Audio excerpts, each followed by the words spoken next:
Quels sont les points que tu dois négocier dans ton crédit immobilier pour obtenir les meilleures conditions? Bonjour à toi, j'espère que tu vas bien. Bienvenue dans cette nouvelle vidéo.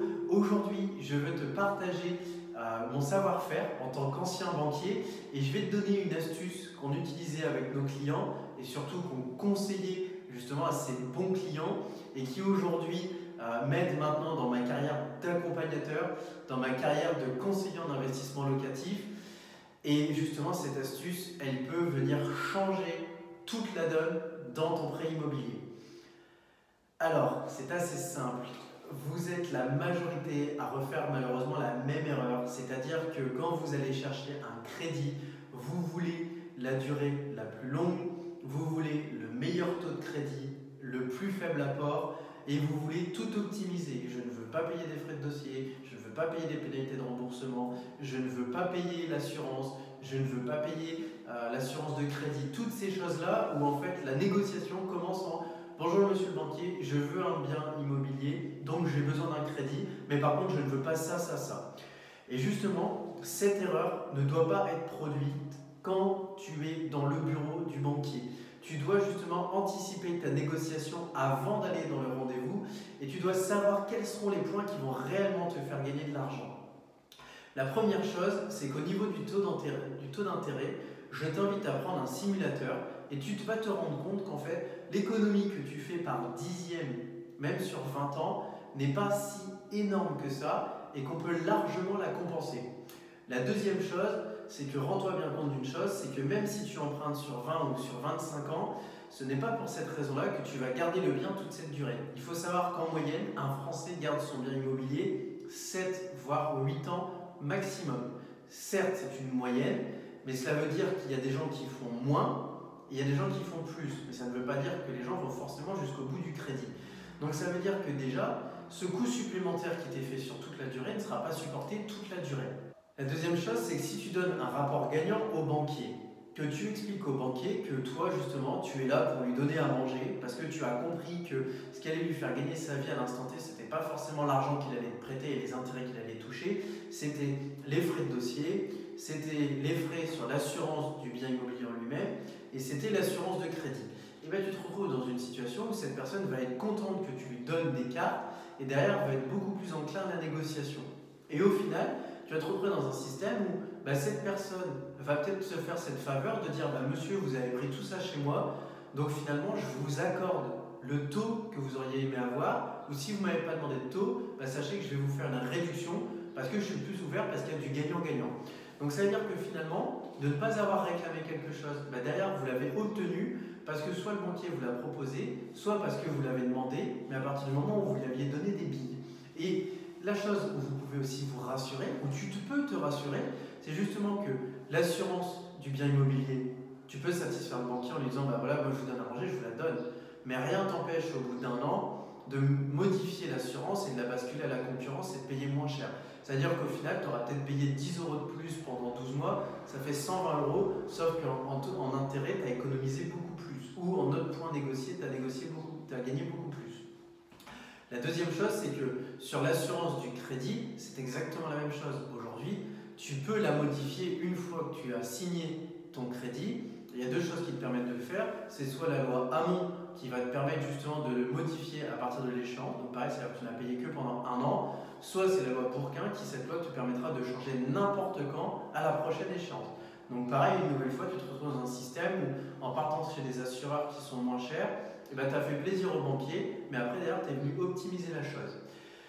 Et surtout, la chose à laquelle très peu de personnes pensent, c'est ce qu'on appelle le différé d'amortissement. Le différé d'amortissement, c'est quoi? C'est-à-dire que tu peux demander à la banque de rembourser uniquement les intérêts pendant une certaine période et après de commencer à rembourser le capital. Ça va se justifier comment? Ça va se justifier au travers de deux points. Le fait qu'il y ait des travaux dans ton bien immobilier, et aujourd'hui dans la majorité des biens immobiliers, il y a toujours quelque chose à faire. Et la deuxième chose, c'est surtout que tu peux aussi mettre en avant le fait que ça va te faire de la trésorerie, ça te permettra de faire de la trésorerie, le fait de ne pas avoir à rembourser le crédit et donc pas de loyer si tu vis dedans ou d'encaisser une grosse partie des loyers si tu mets en location. Et l'avantage, c'est que ce matelas de sécurité te permet de gagner du cash tout de suite et permet aussi de rassurer le banquier parce que ça lui montre que tu es carré et que tu fais attention à ce que tu fais. Ce qu'il faut savoir, c'est qu'aujourd'hui, la majorité des gens vont dire bah voilà, moi je négocie 3 ou 6 mois parce que c'est ce que le banquier va mettre en avant et le banquier va laisser paraître que bah voilà, 3 ou 6 mois c'est le maximum qu'on peut vous donner. Ce qu'il faut savoir, c'est que c'est totalement faux. C'est-à-dire qu'aujourd'hui, un banquier peut aller jusqu'à 36 mois, il peut aller jusqu'à 3 ans et que dans 80% des cas, il suffit juste de le demander et tu peux très facilement obtenir 1 an et demi, voire 2 ans de report. Donc là-dessus, n'hésite surtout pas à le demander. C'est énormément d'argent que tu peux gagner. La deuxième chose, dans le prolongement du différé d'amortissement, ça s'appelle le différé total. Le différé total, c'est quoi? C'est le fait que cette fois-ci, au-delà de différer le remboursement du bien en lui-même, tu vas venir différer le remboursement des intérêts.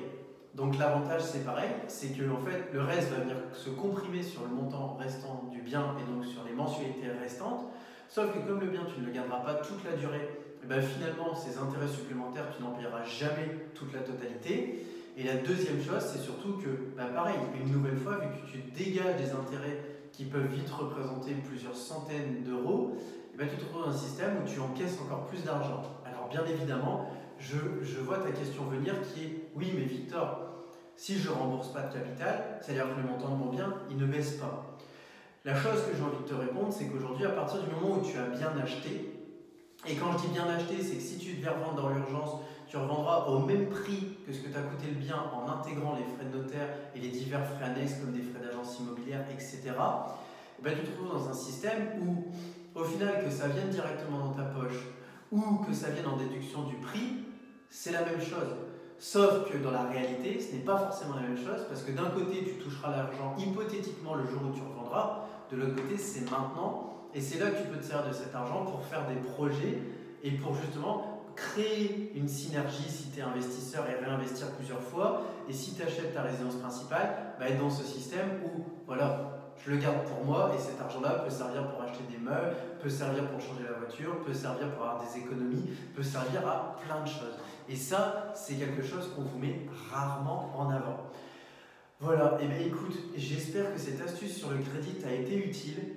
J'espère que tu en as appris, que tu as appris des choses et que tu t'en serviras et que tu te souviendras derrière de cette vidéo qui t'a permis justement de mettre en avant ces points-là auprès du banquier et de réussir ta négociation. Moi, c'est quelque chose que je faisais quotidiennement avec mes clients, sauf que j'étais de l'autre côté de la barrière et le but c'était de défendre la banque et de leur montrer que c'était pas possible.